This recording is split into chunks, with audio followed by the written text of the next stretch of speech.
Hadirin dan hadirat yang dimuliakan Allah Subhanahu wa taala. Alhamdulillah, di malam hari ini kembali kita bisa duduk untuk bertalabul ilmi.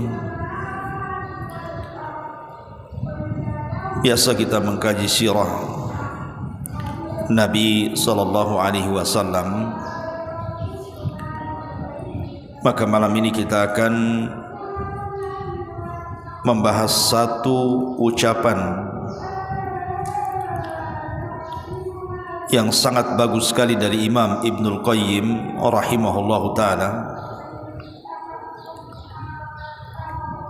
di mana beliau menjelaskan kepada kita tentang beberapa alamat kalau terdapat dalam solat-solat kita, berarti alamat-alamat ini menunjukkan bahwa kita ini memiliki sifat nifaq.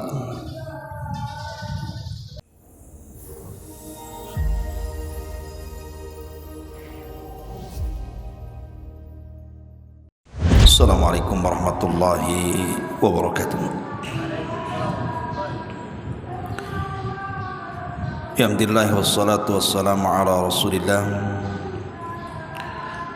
wa ala alihi wa sahbihi wa mawalah wa la hawla wa la quwata illa billahi wa ba'du. Alhamdulillah, segala puja dan puji hanya milik Allah Subhanahu wa ta'ala. Salawat dan juga salam kita hadiahkan kepada Rasul kita Muhammad sallallahu alaihi wa ala alihi wasallam. Hadirin dan hadirat yang dimuliakan Allah Subhanahu wa taala. Alhamdulillah, di malam hari ini kembali kita bisa duduk untuk bertalabul ilmi. Biasa kita mengkaji sirah Nabi sallallahu alaihi wasallam. Maka malam ini kita akan membahas satu ucapan yang sangat bagus sekali dari Imam Ibnul Qayyim rahimahullahu ta'ala, di mana beliau menjelaskan kepada kita tentang beberapa alamat kalau terdapat dalam solat-solat kita, berarti alamat-alamat ini menunjukkan bahwa kita ini memiliki sifat nifaq. Kata beliau, sittu sifatin fi salati min alamatin nifaq. Ada 6 sifat kalau terdapat dalam salat, berarti itu menunjukkan ada alamat kemunafikan di dalamnya. Apa saja 6 sifat ini? Kemudian beliau mengatakan, al-kasalu indal qiyami ilaiha. Yang pertama, malas apabila hendak mengerjakan ibadah salat tersebut.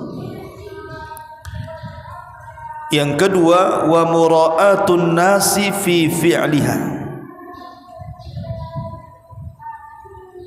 Tujuan salatnya adalah untuk supaya mendapatkan pujian manusia di dalamnya. Kemudian yang ketiga, wa ta'khiruha. Suka mengakhir-akhirkan waktu salat. Kemudian yang keempat, wa naqruha. Salatnya dari segi gerakannya terlampau tergesa-gesa. Yang kelima, wa qillatu dzikrillahi azza wa jal fiha. Sedikitnya berzikir kepada Allah Subhanahu wa taala. Dan yang terakhir, wa takhalluf an jama'atiha, dan suka meninggalkan salat berjamaah. Inilah 6 sifat kalau terdapat pada diri kita, berarti ada alamat nifak di dalam hati kita. Kita bahas satu-satu. Ma'asyiral muslimin yang dimuliakan Allah Subhanahu wa taala. Di zaman para sahabat Nabi sallallahu alaihi wasallam, sifat nifak ini sifat yang dikhawatirkan para sahabat. Sifat yang ditakutkan oleh para sahabat Nabi sallallahu alaihi wasallam kalau pada hati mereka terdapat penyakit nifak ini. Contoh saja Umar bin Khattab radhiyallahu anhu. Ketika Nabi sallallahu alaihi wasallam memanggil Hudzaifah ibnul Yaman dan menjadikan Hudzaifah sebagai sirrun Nabi, pemegang rahasia Nabi, maka Hudzaifah dipercaya Nabi untuk mencatat segala nama orang-orang munafik dari Nabi sallallahu alaihi wasallam yang diberitakan Jibril kepadanya, dan hanya yang tahu Hudzaifah dengan Nabi saja, yang lain tidak tahu nama-namanya. Walaupun belakangan ma'ruf nama-nama tersebut kan, seperti Abdullah ibn Ubay ibn Salul, kemudian Nabtal ibnul Harith, kemudian Jullas ibn Suwaid ibn Samit, dan juga Al-Harith ibn Suwaid ibn Samit, yang diturunkan beberapa ayat kepada mereka dari Allah Subhanahu wa taala. Tapi sebelumnya sahabat tidak tahu nama-nama ini. Makanya kemudian Umar bin Khattab radhiyallahu anhu datang kepada Hudzaifah ibnul Yaman dan mengatakan, "Ya Hudzaifah, asammani Nabi sallallahu alaihi wasallam anni munafik." Hudzaifah, pernah kau dengar Nabi menyebut namaku bahwa aku termasuk orang munafik? Maka Hudzaifah tidak mau jawab karena dia adalah pemegang rahasia. Kalau dikasih tahu sudah bukan rahasia lagi. Tapi karena Umar bin Khattab radhiyallahu an mendesak dan meminta, maka terpaksa Hudzaifah menyebutkan, tetapi dengan syarat Umar tidak menceritakan. Maka Hudzaifah mengatakan, tidak ada namamu dalam catatan munafik. Tapi dengan kemudian Umar bertanya kepada Hudzaifah, menunjukkan bahwa Umar takut kalau seandainya dia masuk pada daftar orang-orang munafik. Kemudian juga sahabat yang bernama Thabit ibn Qais al-Mushammas. Thabit ibnu Qais al-Mushammas. Thabit ibn Qais ini adalah juru bicara Nabi sallallahu alaihi wasallam. Ketika turun ayat ya ayyuhalladzina amanu la tarfa'u aswatakum fawqa sautin nabi. Wahai orang-orang yang beriman, janganlah kalian angkat suara kalian di atas suara Nabi kalian. Al-Hujurat ayat 2 itu. Maka Thabit ibn Qais takut kalau seandainya ayat itu tertuju kepada dirinya. Kenapa? Karena Thabit ini kalau ngomong lantang. Terkadang saking lantangnya suara dia di atas suara Nabi. Makanya dia takut sehingga dia tidak mau keluar dari rumahnya dan menangis sepanjang hayatnya. Ketika Nabi SAW kemudian bermajlis dan tidak melihat di mana Thabit ibn Qais ini, biasa dia duduk di depan kan itu, tapi tak nampak lagi. Maka Rasul mengatakan, aina Thabit, di mana Thabit? Kok tidak ada gitu. Maka orang-orang mengatakan, Thabit mengurung diri di rumahnya wahai Rasul. Kata Nabi SAW kepada Sa'ad, ya Sa'ad, pergilah ke rumah Thabit, lihat apa yang dilakukannya. Akhirnya kemudian Sa'ad bin Ubadah mendatangi rumahnya Thabit ibn Qais ini. Ternyata Thabit sedang menangis dan mencela dirinya dan mengatakan, sungguh habis seluruh amalku dan pasti aku termasuk menjadi penduduk neraka, katanya, karena aku sudah mengangkat suaraku di atas suara nabiku. Maka hal ini kemudian sampai kepada Rasul. Maka Rasul mengatakan, katakan kepada Thabit, dia bukan termasuk penduduk neraka, bal huwa min ahlil jannah, bahkan dia termasuk penduduk surga. Tapi lihat bagaimana Thabit ibn Qais ini takut kalau seandainya ayat itu adalah khitab kepada dirinya, karena biasa yang suka mengangkat suara itu orang-orang munafik. Maka dia takut kalau seandainya dia masuk pada bagian ayat surah Al-Hujurat ayat 2 itu, dan menunjukkan ketakutan para sahabat kepada sifat nifaq. Kemudian di sana ada Handalah ibn Khudaim, ma'ruf kisah Handalah, ghasilul malaika, yang dia sangat takut dengan sifat nifaq. Sampai satu hari dia datang kepada Abu Bakar Siddiq radhiyallahu anhu dan menceritakan dan mengatakan, wahai Abu Bakar, apakah saya munafik? Katanya Handalah ini. Kata Abu Bakar, kenapa? Karena kalau kami atau saya berada di majelis Rasul, kemudian Rasul cerita sorga, rasanya sorga ada di pelupuk mataku. Rasul cerita neraka, rasanya neraka ada di pelupuk mataku. Tapi ketika aku sudah keluar dari majelis Rasul, sibuk pula dengan keluarga dan juga dengan usaha, lupa pula cerita neraka sorga itu. Apa saya munafik, wahai Abu Bakar? Kata Abu Bakar, apa yang kau rasakan sama pula dengan yang aku rasakan, katanya. Kalau begitu ayo kita datang kepada Rasul. Kemudian mereka mengadu kepada Rasul tentang perasaan seperti itu. Maka Rasul SAW mengatakan, tidak, kalian berdua bukan munafik. Kemudian kata Rasul kepada Handalah, walakin ya Handalata sa'atan sa'ah, akan tapi wahai Handalah, kalau ada sudah merasakan perasaan seperti itu, maka sebaiknya bagilah waktu. Kadang kau hadir di majlis ta'lim, kadang kau sibuk mencari dunia. Jangan kau sibuk terus mencari dunia kemudian melupakan hadir di majlis ilmu, karena hanya itulah kemudian yang bisa mengingatkan surga dan neraka. Intinya bahwa para sahabat Rasul itu sangat takut dengan sifat nifaq ini.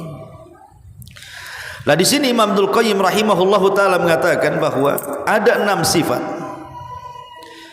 Kalau terdapat pada solat-solat kita, ketahuilah berarti kita ini masih ada sifat nifaq di dalam hati. Yang pertama dari 6 sifat itu adalah al-kasal, malas. Allah mengatakan dalam surah An-Nisa ayat 142, innal munafiqina yukhadi'una Allaha wa huwa khadi'uhum wa idza qamu ila salati qamu kusala.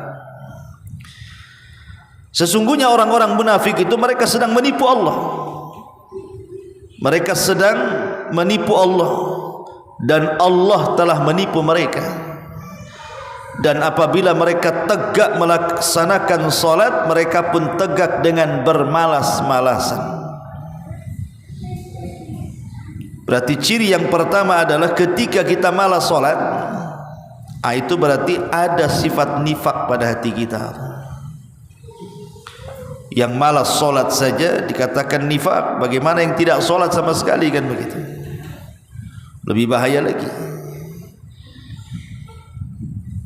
Bahkan Nabi SAW menyebutkan secara nas solat apa yang paling berat dilakukan orang munafik itu, yang paling malas melakukannya. Kata Nabi SAW, asqalus salati 'alal munafiqin salatul isya'i wa salatul fajri, kata Rasul. Yang paling berat dilakukan orang-orang munafik ini ketika mereka melaksanakan salat 5 waktu adalah pertama salat isya dan yang kedua salat subuh. Padahal kata Rasulullah, walau ya'lamuna ma fihima la atauhuma walau habwan. Padahal kalau orang tahu betapa tingginya nilai solat isya dan subuh itu, tentu mereka siap untuk mendatanginya walaupun dengan cara merangkak, kata Rasul. Menunjukkan bahwa dua solat itu sangat istimewa di mata Rasul. Lalu kenapa alasannya kemudian dua solat ini menjadi berat bagi orang munafik? Al-Imam Al-Qurtubi rahimahullahu ta'ala menyebutkan alasannya. Kata beliau, wa dzalika li anna salatal isya ta'ti wa qad at'abahu amalun nahari fayuthqilu alaihi al-qiyam al-qiyam ilaiha wa amma salatu subhi ta'ti wan naumu ahab ilaihim min mafruhin bihi walaula saif maqam. Kata Imam Qurtubi rahimahullahu ta'ala, kenapa salat isya itu berat? Karena biasanya kalau orang sudah ngantuk di waktu isya, itu dikarenakan karena sudah lelahnya dia dengan amalan di waktu siang. Jadi dia bekerja gitu ya sampai lelah. Ketika datang waktu isya, datang pula waktu ngantuk itu biasanya, sehingga orang malas sholat jadinya kan. Itu yang menjadikan kenapa banyak orang-orang malas melaksanakan isya. Adapun sholat subuh memang di waktu sedang nyenyak-nyenyaknya tidur pula kan begitu, sehingga untuk bangun itu agak sulit gitu ya. Makanya kenapa kemudian Nabi SAW mengatakan solat yang paling berat bagi orang munafik itu dua solat ini. Pertama solat isya, yang kedua solat subuh. Bahkan kata Imam Qurtubi, kalau bukan karena pedang tentu mereka tidak akan bangun itu. Maksudnya kalau bukan karena ada ancaman, tentu mereka tidak akan bangun. Ma'asyiral muslimin yang dimuliakan Allah Subhanahu wa ta'ala. Lalu bagaimana cara mengatasinya supaya orang itu tidak malas salat, terutama salat subuh gitu ya, karena memang itu asik-asiknya tidur tuh. Yang pertama, al-ityan bi adhkarin naumi qablahu wa ba'dal istiqadi minhu basyaratan. Biasakan orang itu berzikir tidur sebelum dan setelah bangun. Biasakan berzikir, karena zikir itu penjagaan yang paling baik. Apalagi setiap orang yang tidur itu pasti akan diikat di lehernya 3 ikatan oleh setan kan. Karena setan itu tidak mungkin menguasai ubun-ubun manusia. Yang dikuasai setan itu tengkuk manusia, otak belakang. Karena kita dalam Islam itu hanya mengenal 2 otak saja, otak depan, otak belakang. Kalau istilah orang barat tuh otak kiri, otak kanan. Kalau kita memahami otak itu depan dan belakang. Cuman ada juga orang yang mengatakan kau tak ada otak katanya. Ada, semua orang itu ada otak. Ada di belakang, ada di depan. Lah setan itu tidak bisa menguasai otak depan. Dia hanya menguasai otak belakang saja. Tengkuk namanya ya. Lah saat kita ini sedang tidur, setan itu datang mengikat tengkuk setiap orang yang tidur. Kemudian setan setiap mengikat itu akan membisikkan di telinganya, nim naumatan tawilah, tidurlah yang panjang katanya. Kemudian diikat lagi. Kalau sudah sepertiga malam terus, ikat lagi di kepalanya. Kemudian mengatakan nim naumatan tawilah, tidurlah malam masih panjang. Kemudian nanti dekat-dekat subuh diikat lagi sama dia dan mengatakan tidurlah malam masih panjang. Tetapi bagi orang-orang yang beriman, ketika kemudian dia terbangun, langsung dia berzikir, maka hilang satu ikatan. Kemudian dia berwudu, hilang dua ikatan. Kemudian dia solat, hilanglah semua ikatan tersebut, dan dia pun menjadi orang yang paling semangat hidup dan jiwanya baik. Makanya kenapa kemudian zikir ini jangan dilepaskan, ya, karena zikir ini salah satu yang bisa mengalahkan gangguan syaitan. Kemudian yang kedua, al-isti'adzatu billahi minal kasal. Berlindunglah kepada Allah Azza wa Jalla dari penyakit malas ini. Makanya Rasul mengajarkan satu dua, Allahumma inni a'udzubika minal kasali. Ya Allah, aku berlindung kepadamu dari sifat malas ini. Kalau orang sudah malas, ikhwan, apa yang dilakukan orang malas? Duduk, tidur. Itu orang malas kan begitu ya. Makanya kemudian Rasul mengajarkan doa, jangan sampai kita ditimpa dengan sifat malas, apalagi malas untuk sholat, karena ini bahaya. Kemudian yang nomor tiga, mufaraqatul firash indal intibahi pawra. Kalau sudah terbangun mendekati subuh, jangan lama-lama duduk di kasur, nanti balik lagi itu ke bantal. Langsung tinggalkan tuh kasur itu, masuk kamar mandi. Jangan pula tidur di kamar mandi. Maksudnya ya cepat ambil air raup gitu ya, wudu supaya setannya hilang. Kemudian juga at-tawajjuh ilallah bid-du'ai. Segera berdoa apabila apalagi terbangun di sepertiga malam akhir itu kan sayang itu waktu-waktu mustajab. Berdoa kepada Allah Azza wa Jalla, karena itu waktu yang sangat mustajab. Kemudian yang nomor 5, kuwatul azimati, kekuatan niat, memang betul-betul dia ingin melaksanakan subuh. Ini yang pertama di antara sifat orang munafik adalah malas melakukan salat. Yang kedua, mura'atun nasi fi fi'liha, riya dalam pelaksanaannya. Ma'asyiral muslimin yang dimuliakan Allah Azza wa Jalla, di dalam Al-Qur'anul Karim ma'ruf, ayat yang pendek, Allah Subhanahu wa taala mengatakan fawailul lil musallin alladzina hum an salatihim sahun alladzina hum yuraun. Orang-orang yang dalam salatnya mereka ingin dipuji orang, ingin dilihat orang. Maka orang yang solatnya karena manusia, berarti hatinya terdapat kemunafikan. Karena solat itu ibadah yang paling afdol setelah tauhid. Pertama syahadat, yang kedua solat. Artinya ibadah yang paling afdol dari ibadah-ibadah arkanul Islam itu adalah solat setelah tauhid. Ma'asyiral muslimin yang dimuliakan Allah Subhanahu wa taala, sebuah hadis dari Abi Sa'id Al-Khudri radhiyallahu anhu. Satu hari Nabi sallallahu alaihi wasallam sedang berjalan-jalan, ditengoknya ada kumpulan para sahabat sedang berkumpul. Rupanya sahabat-sahabat ini sedang membicarakan tentang fitnah Dajjal. Kemudian kata Nabi SAW, ala ukhbirukum bima huwa akhwaf alaikum indi minal masihid dajjal. Maukah ku habarkan kepada kalian ada fitnah yang jauh lebih besar daripada keluarnya Dajjal, kata Rasul. Mau ku habarkan kepada kalian ada fitnah lebih besar lagi daripada Dajjal, kata Rasul. Kemudian sahabat mengatakan, kulna bala ya Rasul, tentu wahai Rasul. Apa itu?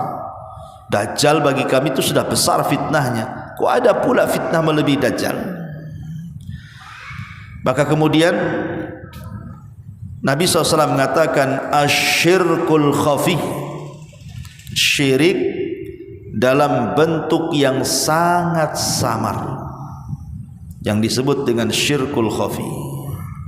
Kemudian Rasul mencontohkan, an yakumar rajulu yusalli fayuzayyanu salatuhu atau fayuzayyinu salatahu lima yara min nadharir rajuli. Seorang laki-laki tegak melaksanakan salat, kemudian dia menghias-hias salatnya hanya untuk dipandang manusia. Itu disebut syirkul khafi. Bahkan dalam riwayat syirk khafi ini datangnya tanpa pemberitahuan, karena diibaratkan seperti semut yang berwarna hitam berjalan di batu licin yang sangat hitam di tengah kegelapan malam. Lah, gimana tuh tengoknya tuh? Udah semutnya hitam, batunya licin warna hitam, tengah malam pula. Nampak gak semutnya tuh? Artinya syirik khafi ini sesuatu yang tidak bisa disadari, tahu-tahu ada saja gitu. Awalnya sudah mantap ikhlas karena Allah, tahu-tahu ada pula ria ini. Jadi ria yang tidak dirancanakan itu tahu-tahu nempel aja seperti semut tadi. Tidak nampak, tahu-tahu hadir saja. Ma'asyiral muslimin yang dimuliakan Allah Azza wa Jalla. Makanya kenapa ria ini bahaya, karena ini salah satu sifat nifaq. Orang lagi sholat takbir Allahu Akbar kan, Masya Allah lillahi ta'ala, rupanya di sampingnya ada pejabat pula kan, itu dilamakan pula sholatnya, dibagus-baguskan suaranya. Ma'asyiral muslimin yang dimuliakan Allah Subhanahu wa taala, ini yang kedua. Yang ketiga, ta'khiruha, mengakhir-akhirkan waktu. Dan ini yang bahaya, karena biasanya orang-orang yang mengakhirkan waktu itu ya kalau masih ada waktu, terkadang bablas pula waktunya, akhirnya sholat pula di luar waktunya, atau sama sekali tidak sholat. Ini bahaya. Allah Subhanahu wa taala mengatakan, fawailul lil musallin alladzina hum an salatihim sahun. Ahli tafsir mengatakan bahwa dimaksud sahun di situ artinya ta'khirus salat an mawaqitiha, mengakhir-akhirkan salat sudah menjelang habis waktunya. Biasanya ikhwan, apa yang terjadi kalau seandainya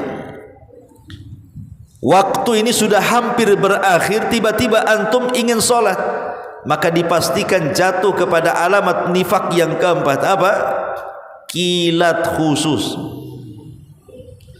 Sampai-sampai Nabi SAW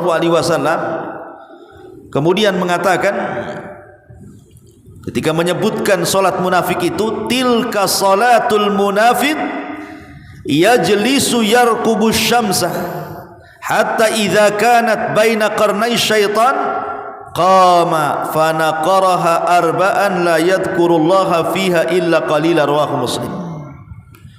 Itulah solat munafik, duduk sengaja memandang matahari. Kalau matahari sudah nampak mau tenggelam, baru dia sibuk. Ketika dua tanduk setan sudah terpasang, baru dia bangkit. Maka dia pun sholat seperti layaknya ayam yang sedang mematuk makanan itu, dan dia tidak berzikir kecuali sedikit saja. Jadi berentet tuh. Kalau orang sudah mengakhir-akhirkan waktu sholat, maka berdampak kepada solatnya menjadi kilat. Kemudian ketika solatnya menjadi kilat, maka dampaknya ke yang nomor 5, akhirnya tidak berzikir kepada Allah kecuali sedikit, karena kurang khusyuk kan begitu. Tapi kalau solat tepat waktu itu masih adalah waktu untuk solat qobliyah, ba'diyah, masih ada waktu untuk berzikir. Kemudian bacaan yang dibaca pun bisa dipanjang-panjangkan. Tapi kalau sudah mepet waktunya, macam mana bisa? Kalau bisa inna a'tayna itu dibelah jadi 2 lah, rakaat pertama dengan kedua kan begitu, karena waktunya sudah mepet. Kalau sudah seperti itu, maka Rasul sallallahu alaihi wasallam mengatakan fanaqaraha. Naqar itu artinya kalau ada ayam lapar antum lempar beras, kira-kira apa yang terjadi? Itulah patukannya kayak gitu tuh orang salat tuh. Tok tok tok tok tok tok, atau salam saja.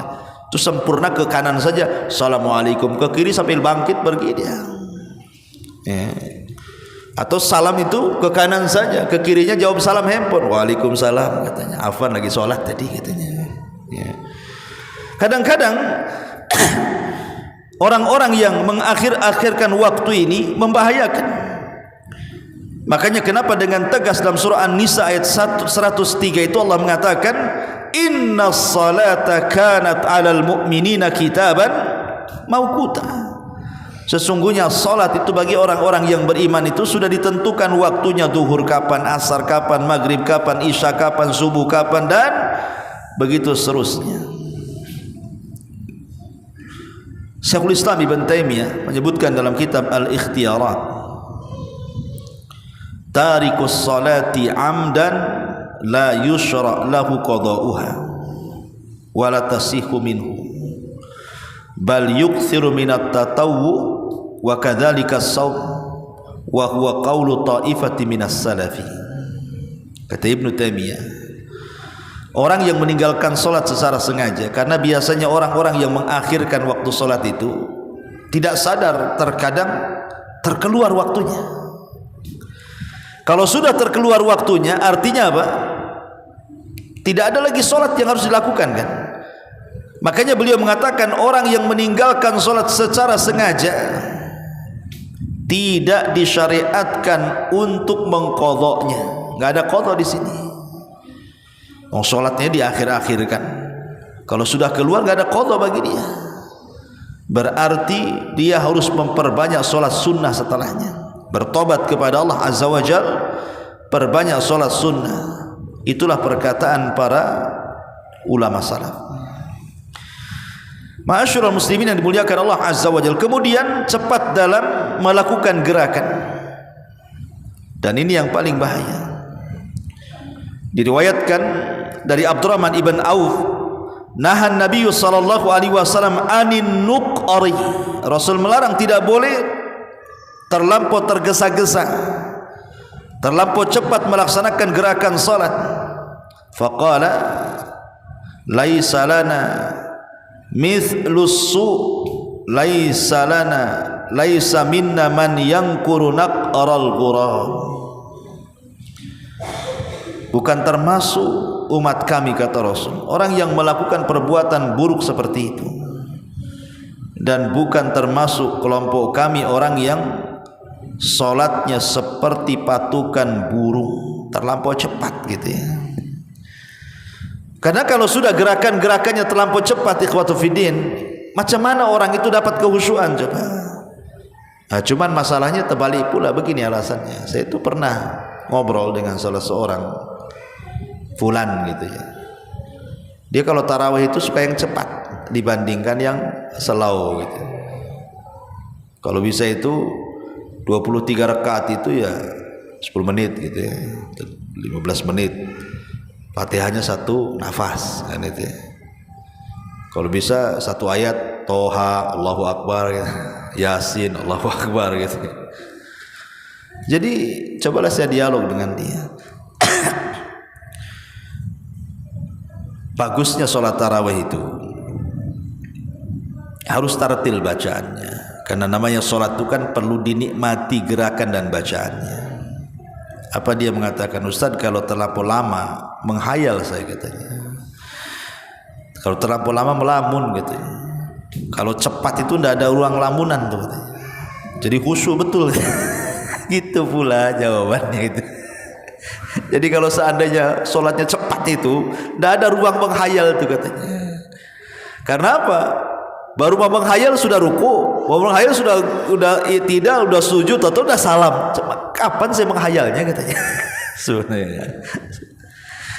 Jadi justru kalau kita jelaskan bahwa orang yang khusyuk itu orang yang tartil, orang yang ya bacaan-bacaannya yang panjang itu, malah dibantah seperti itu.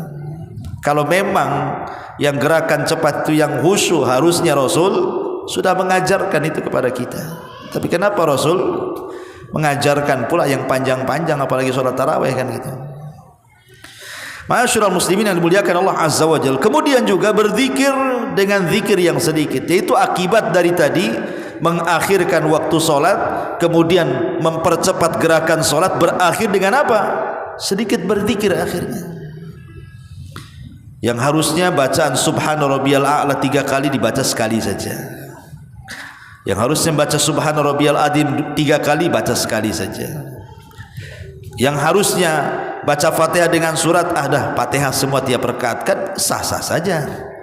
Kan baca surat itu sunnah, mulailah ada alasan tuh. Kemudian yang harusnya habis sholat itu ada zikir, udah nggak sempat kan itu. Pokoknya dampaknya kemana-mana tuh. Dan yang terakhir, nah ini akhirnya yang keenam, takhalluf an salatil jamaah. Akhirnya kalau sudah malas dari 5 perkara di atas, maka dia pun akan malas untuk sholat berjamaah. Karena sholat sendiri saja malas, apalagi pula jamaah. Ma'asyiral muslimin yang dimuliakan Allah Azza wa Jalla, seorang laki-laki buta datang kepada Nabi SAW. Ya Rasulullah, laisa liqaidun yulaimuni ilal masjid. Rasul, aku ini kalau ke masjid tidak ada kawan untuk aku jadikan teman untuk datang ke masjid, sementara aku buta. Fahalli min rukhsatin, apakah ada rukhsah keringanan bagiku an usalliya fi baiti, untuk salat di rumahku. Kata Rasul, hal tasma'un nida, apakah kau dengar azan? Maka dia mengatakan na'am. Kata Rasul, fa'ajib, maka kau tetap harus datang. Selama kau mendengar azan, datang. Ya. Dari sini menunjukkan bahwa Nabi SAW sangat menganjurkan sholat jamaah, walaupun secara hukum memang terjadi khilaf. Mazhab Syafi'i mengatakan sunnah muakkad, dan mazhab Hambali mengatakan wajib. Tetapi Imam Syafi'i yang mengatakan sunnah muakkadah sendiri, dia sholat ke masjid, tapi pengikutnya ngikut fatwanya tapi tidak mengikut Imam Syafi'inya. Imam Syafi'i yang memfatwakan sholat jamaah itu sholat muakkadah, dia menjadi imam sholat. Kenapa kau enggak ke masjid? Kan sunnah muakkad Ustaz, katanya. Kan kalau sholat di rumah juga sah-sah saja, di masjid juga sah, itu namanya sunnah muakkadah kan. Imam Syafi'i kan walaupun memberikan fatwa sah sholat di rumah, tapi kan dia enggak pernah sholat di rumah, katanya. Ya nggak apa-apa, itu kan Imam Syafi'i, katanya. Gitu pula lah di alasannya kan. Ma'asyiral muslimin yang dimuliakan Allah Azza wa Jalla, ini diantara pembahasan. Mungkin pembahasannya akan berpindah ke yang lain, karena saya dapat WA dari salah seorang yang bertanya. Pertanyaannya begini, karena ini minta dijawab masalahnya. Afwan akhi, ana minta tolong, antum kan ada akses ke Ustadz Abu Humairah. Iyalah, nah, coba tanyakan hukumnya, katanya. Apa hukumnya seorang ikhwan yang sudah beristri mengutarakan cinta kepada istri orang lah, dan diingatkan itu dosa dan perbuatan setan, tetapi tetap aja bilang tak mau menghilangkan perasaannya ke istri orang. Sudah disuruh berdoa untuk minta sama Allah agar bisa melupakan, katanya tak mau berdoa, biar aja rasa cinta itu tetap ada. Padahal kan sudah ngaji, tapi perkara dosa kok disepelekan. Bukannya kita hijrah dan ngaji tujuannya untuk menghindari api neraka? Pertanyaannya, apakah dulu para sahabat ada yang juga mencintai istri orang? Dan apa hukumnya? Sahabat nggak ada orang mencintai istri orang. Sahabat pula dibawa-bawa. Taib, ma'asyiral muslimin yang dimuliakan Allah Azza wa Jalla. Maka kita jawab ya, mencintai istri orang ya tidak boleh. Dia sudah punya istri, kemudian mencintai istri orang pula. Kalau seandainya wanita itu, berarti kan istri orang ini kan dia terkait pernikahan tuh. Sama-sama sudah menikah nih ceritanya kayaknya nih. Ini si abang ini sudah menikah, si istri orang juga sudah menikah. Kemudian si abang ini suka pula dengan istri tetangga, mungkin begitu ya. Maka hukumnya haram, tidak boleh. Hukumnya haram. Jangankan itu, membayangkan seseorang aja melakukan hubungan dengan suami istri. Pamannya antum berhubungan dengan istri. Menurut kacamata antum istri kurang cantik. Dibayangkan istri antum kayak artis siapa gitu. Gitu. Lah membayangkan dalam berhubungan saja perempuan orang itu tidak boleh kata ulama. Ya. Apalagi jelas-jelas kemudian mencintai istri orang, berarti dia selalu memandang istri orang itu, selalu ingin ketemu. Namanya cinta kan, namanya cinta itu pasti ingin ketemu, ingin ngobrol dan begitu seterusnya. Karena ini cinta setan masalahnya. Bagaimana tidak, dia sudah punya istri, artinya itulah yang sah bagi dia. Kenapa pula kemudian berpindah kepada istri orang? Kan konyol gitu ya. Ma'asyiral muslimin yang dimuliakan Allah Azza wa Jalla, berarti dalam hatinya itu ada namanya jinnul asyik namanya. Jin al-asyik. Bukan jin yang asik-asik, bukan. Namanya jin itu al-asyik namanya. Ini jin yang paling bahaya. Kalau sudah masuk ke badan manusia, jin asyik ini terkadang memberikan was-was kepada kita untuk melakukan perzinahan. Dan mencintai istri orang itu namanya zinah mata. Zinah mata. Ia kalau seandainya suaminya tak tahu, sempat suaminya tahu, bahaya ikhwan. Sempat suaminya tahu bahaya. Sampai ada satu kisah tuh. Jadi inilah bahayanya medsos ini kadang-kadang ya. Jadi ada si A ini kenalanlah di medsos itu dengan si B. Si A ini laki-laki, si B ini perempuan. Lah yang si A ini tidak tahu kalau si B ini sudah menikah dan masih dalam bingkai pernikahan. Digoda-goda, suka pula belakangan. Akhirnya janjian ketemu, naudzubillah, sampai melakukan zina. Setelah itu kemudian si perempuan ini ngaku kalau dia masih istri orang. Karena ketika si A ini, si laki-laki, karena sudah jatuh cinta ingin nikah, kata si perempuan, tidak bisa, aku masih tersangkut karena saya istri orang ya. Akhirnya karena tidak bisa menikah, terjadilah hubungan gelap, entah berapa bulan, entah berapa tahun, wallahu a'lam. Tetapi karena ini kan perbuatan zalim, si istri ini menzalimi suaminya, kan begitu. Bagaimanapun perbuatan zalim itu, wala tahsabannallaha ghafilan amma ya'malu zalimun. Jangan kau kira Allah itu lalai dari perbuatan orang zalim. Entah kenapa kemudian setiap chat yang suka diantar, rayuan-rayuan gombal, mukio dan yang lainnya itu yang di handphonenya itu terbaca pula sama suaminya. Akhirnya kemudian suaminya tahu tapi merahasiakan dan berusaha kemudian mengecek, mengintip, mencari tahu. Akhirnya saat kemudian melakukan perselingkuhan itu suaminya tahu. Sayangnya ini dua-duanya sudah ngaji, naudzubillah. Akhirnya ribut. Nah, salah satunya itu datang ke saya, minta didamaikan. Ya, belakangan kemudian tidak bisa berdamai, cerai. Nah, ini kan jangan sampai kejadian seperti itu. Itu suaminya masih baik loh, karena sudah ngaji kan. Sempat suaminya mungkin orang awam cemburu dengan istrinya, apa enggak habis jadi sahabat golo kan gitu.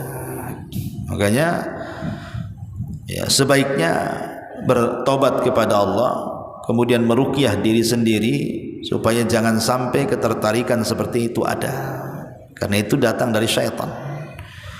Kalau menikah, apakah sahabat ada yang mencintai istri? Enggak ada sahabat yang seperti itu. Sahabat yang mana tuh?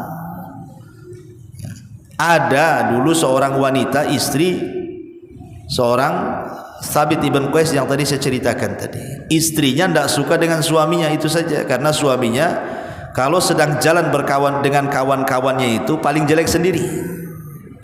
Kok nampak suami saya kok jelek sendiri gitu. Gitu ya. Jadi akhirnya kemudian si istri ini hilang cintanya.